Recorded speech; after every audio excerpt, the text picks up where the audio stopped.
ऐ मेरे भारत के 85 मूल निवासी मेरे साथियों,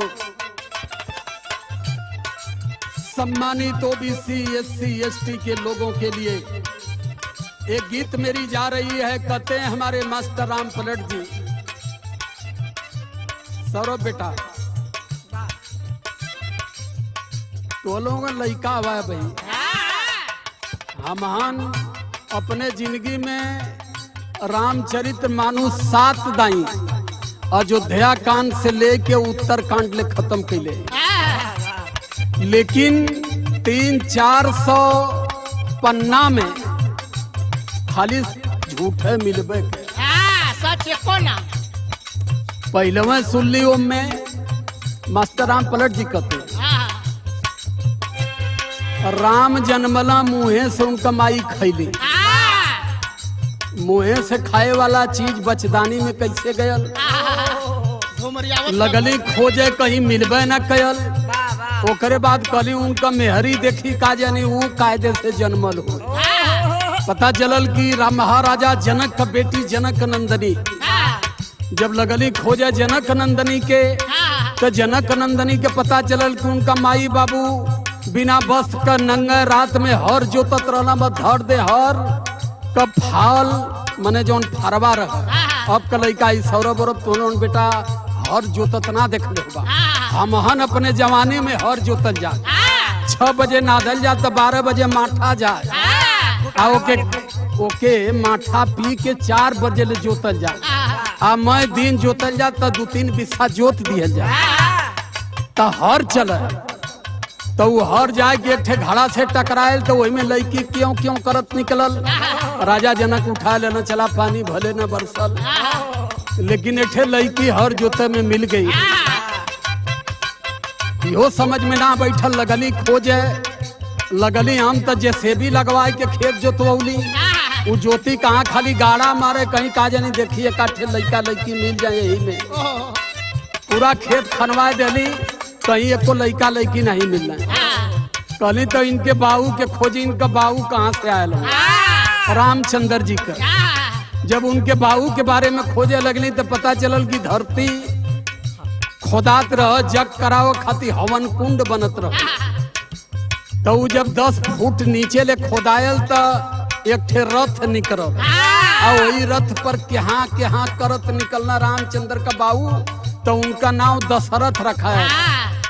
माने 10 ठे रथ 9 रथ निकलनी 10वें पर वो बैठ के निकलना है तो वो दशरथ भैला। बाप जमीन से पतोय हर जोतले से, बेटा मुहे से सलाद खैले से, पूरे रामचरित्र मानुष में ही है मिलल। तो है मेरे भारत के ओबीसी समाज के साथियों, पढ़े लिखे मित्रों को सिर्फ मैं कहना चाहता हूं कि झूठ और सत्य का आभास कर लो। लिखते हैं हमारे मास्टर राम पलट जी, क्या है? मैं नहीं कह रहा हूं, ये आपका वेद कह रहा है। क्या कहता है? तुहार बेदवा बेदवा का है छिपवल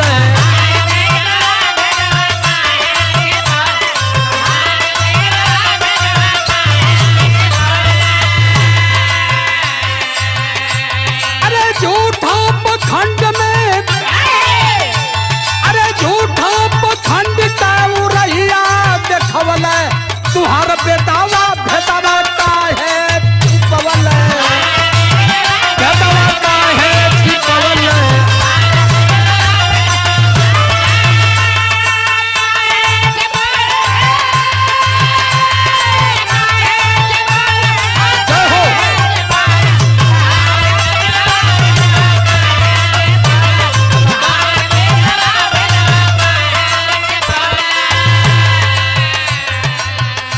ये प्रमाण जा रहा है, पहला प्रमाण है।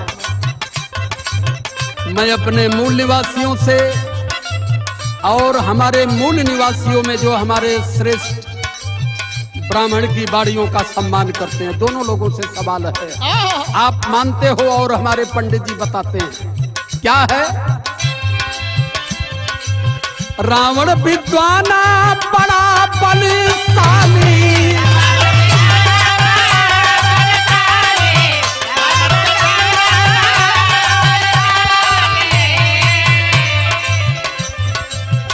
चलना धनुषा गयल हाथ खाली।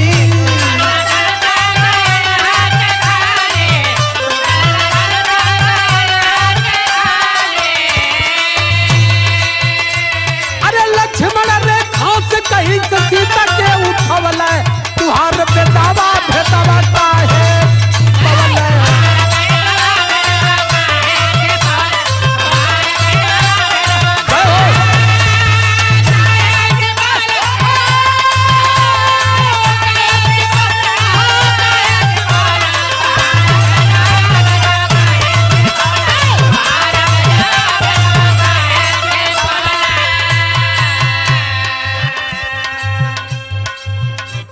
पहली बात मैं आपके वेद की आपके बीच में रख रहा हूं।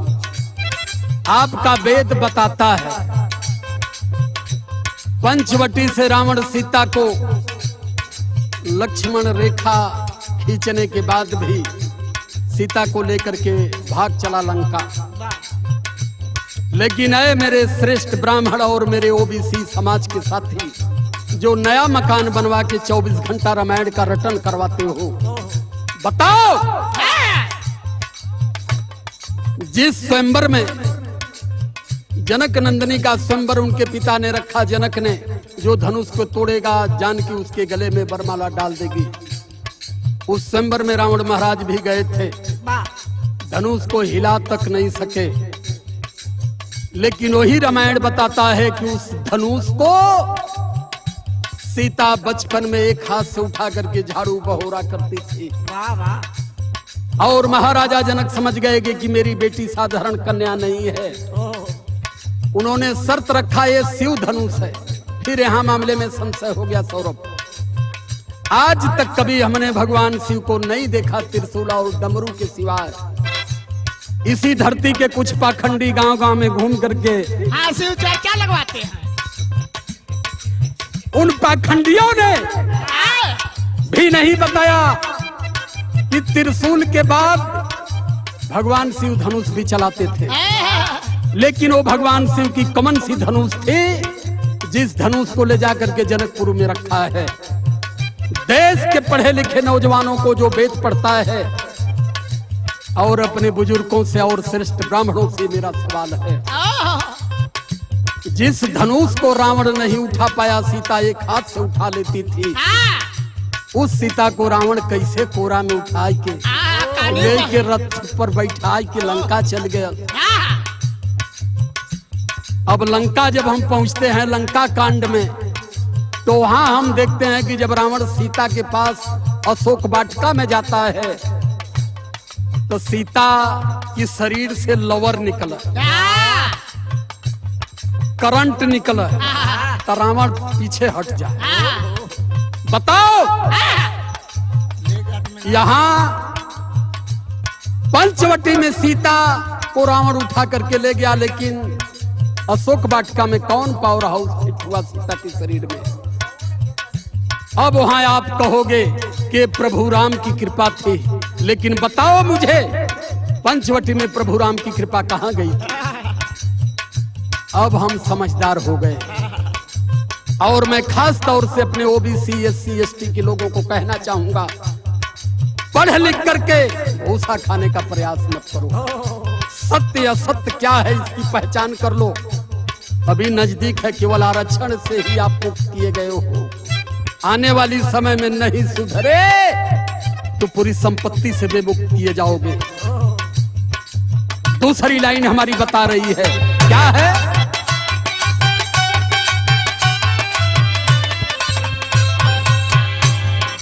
अगिया का गोला रहल सूरज भारी,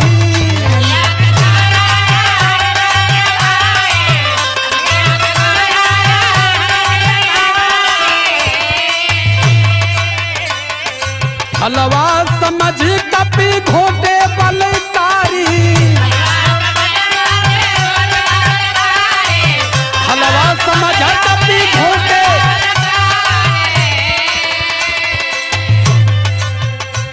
अरे कैसे का हनुमान पेट में पचवल तुहार भेदावा बेटवा काहे छिपवल तुहार।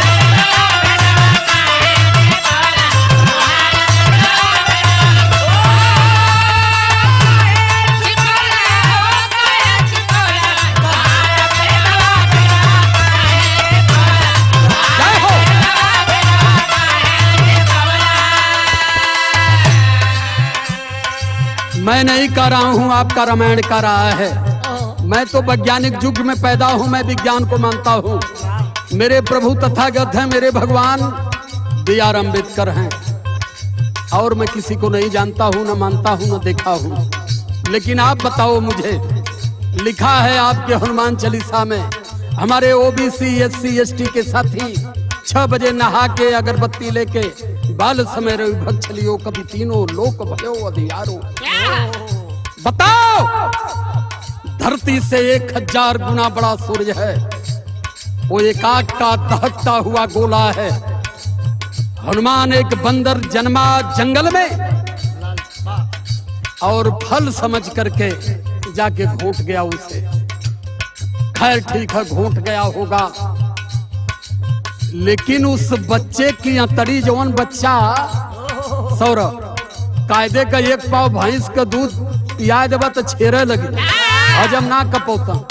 वो धरती से हजारों बड़ा सूर्य जो याद के दहकते हुए गोले को खा के वो कौने वो झड़ी में हजम करके 6 महीना बैठल। खोजत खोजत खोजत हमहू एकदम बड़ा भूखायल, छोटू बड़ी भूख लगल, दिल्ली गए कहली का करी का खाई। त 4-5 ठे वो ट्रेन जो है एशिया वाली चले ले, मेट्रो ना, वो जवन सीधे दिल्ली जाले, राजधानी एक्सप्रेस 4-5 ठे खड़ी रह। हम कहीं अब लिया यही के खाए के पानी पी, यहाँ कुछ मिले वाला हो ना। तो 4-5 ट्रेन खैली।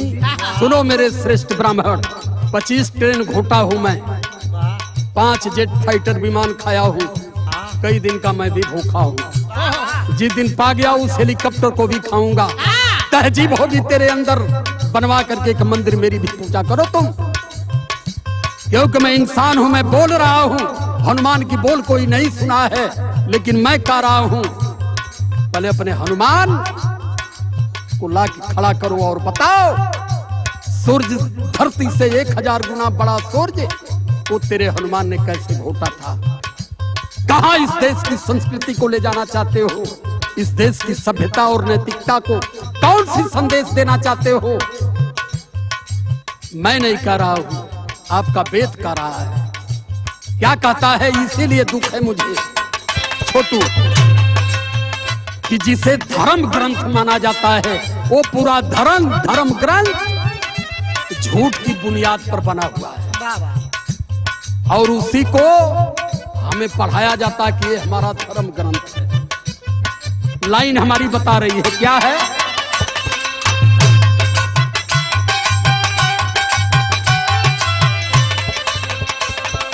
सबसे बड़ा झूठ पिछड़ों को बताए,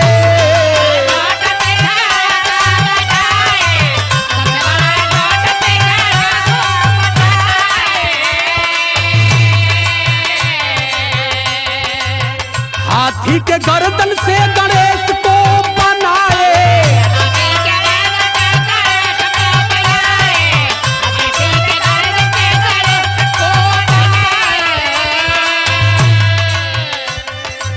आदरणीय श्रेष्ठ ब्राह्मण गण इस गीत पर नाराज मत होइएगा, क्योंकि कुछ मैं नहीं लिखा हूं, मेरे महापुरुषों ने नहीं लिखा है। जो आप लिखे हैं, जो आप पढ़ाए हैं, मैं वही बात आपसे पूछ रहा हूं। आपका शिव पुराण बताता है पार्वती के लइका ना रहे, नहाए जाते रहे, कहली कि हम नहाए जाते हैं, टटिया टार के कोनो हल ही न जाए, तब मैल से के झाड़ दे आ ओके गोलियाए दली, भग दे 25 साल का लवंडा तैयार हो गया। आ ओके लोहबन्ना लिया के देली, कहले आई लोहबन्ना ले ले बेटा, आई जे खड़ा रहिए, कोनो के आवे मत दिया, हम नहाए जाते हैं। आपका शिव पुराण बताता है। अब तौले भगवान शिवाय के न 3 चिलम टाइट कई आ टाटी टारत हम तौले गला, हे भैया हे बुढ़ऊ कहाँ कला की के रे भैया? कला माई नहा थी, कला माई कहिया से वो बन गई। अब वही तमा 2 घंटा में गए ललो तो कुछ ना रहा तो बोले माई इतनी बड़ा कहाँ से बना दे वही लगले लड़का बाज गया आज जब बाज गया मरल सरसराय के 3-4 लाठी अब भगवान से उठौला त्रिशूल मरल गर्दन में कट गया। यहाँ भी एक बात समझ लीजिए, त्रिशूल में 3 चीज होता है। ऐसे त्रिशूल होता है, मारेंगे तो कटेगा नहीं, धंस सकता है, आदमी मर सकता है लेकिन कट नहीं सकता। तो वो मरला वही त्रिशूलवा से मुड़िया कट गई। आ तौले पार्वती नहाय के आ गई, कली जकर गर्दन कटलाई हमार लड़का रह। भगवान शिव कहला कि लड़का अपन है। अच्छा, तो तुरंत भागल गईला बा एक ठे हाथी आवत रहे काट लेना गर्दन में, बलिया के धर देना वो लड़कवा पर बस जान के तो वो गणेश हो गईला। ध्यान दीजिएगा, वो गणेश हो गए। लेकिन एक सवाल है मेरा कि भगवान शिव में अगर एक ताकत थी तो जिस लड़के का गर्दन काटे उस गर्दन को क्यों नहीं लगा दिए, हाथी का गर्दन क्यों लगाए? अरे मेरे ओबीसी समाज के संत, दाढ़ा रख करके जो बैठ करके फजूल में समय खर्च कर रहे हो और देश को कमजोर कर रहे हो, आप लोगों से चिन्मयानंद, सत्यानंद, ये सारे संतों से जो बड़े बड़े पेट वाले हैं, उनसे मेरा सवाल है, बताओ कि जिस गर्दन को भगवान शिव ने काटा उस गर्दन को क्यों नहीं हटाया और हाथी का गर्दन क्यों लगाया? और उस समय कौन सा ऐसा सार्जन था कि आदमी की शरीर पर हाथी की गर्दन को लगाया है? अब मैं अपने ओबीसी समाज के लोगों को बताना चाहूंगा, ऐसा क्यों हुआ? इसलिए हुआ, ये कहते हैं कि श्री गणेशाय नमः।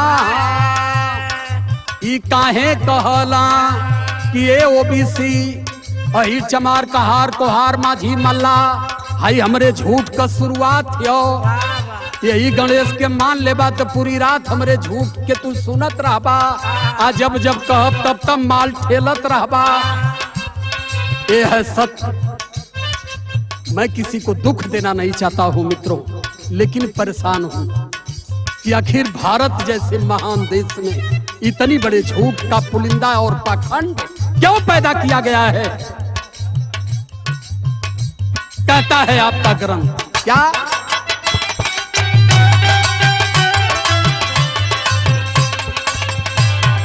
सबसे बड़ा झूठ पिछड़ों को सिखाए,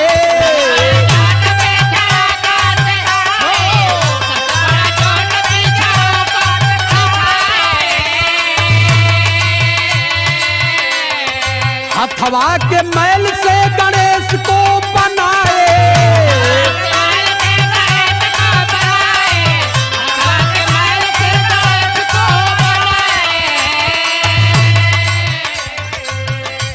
अरे हाथी कमूड़ी कैसे सटवल, तुहार बेदावा भेदावा का है छिपवल, बेदावा भेदावा का है।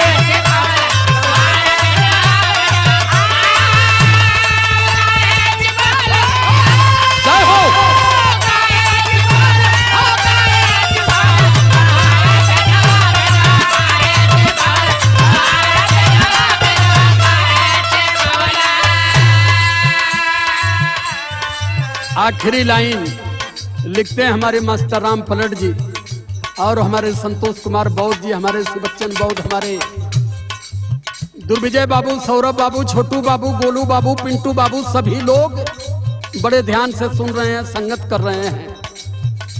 इन चीज पर बेटा तर्क करो, पढ़ लिख करके दिमाग में भूसा मत, पढ़ लिख करके जो सही है उसे मानो। हमारे परमपिता ने हमें इंसान बनाया, हम उस समय जानवर थे, लेकिन जब उन्होंने इंसान बना दिया 4-4 बेटों को कुर्बान करके, तो हम इंसान बन के भूखा क्यों खा रहे हैं? हमें रोटी खाना चाहिए। कहते हैं मास्टर राम पलट जी क्या?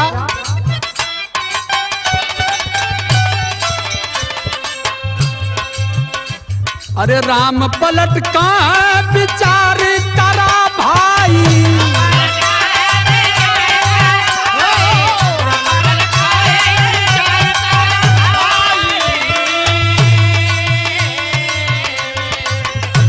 अरे छोड़ा पखंड गए भीम जी बताई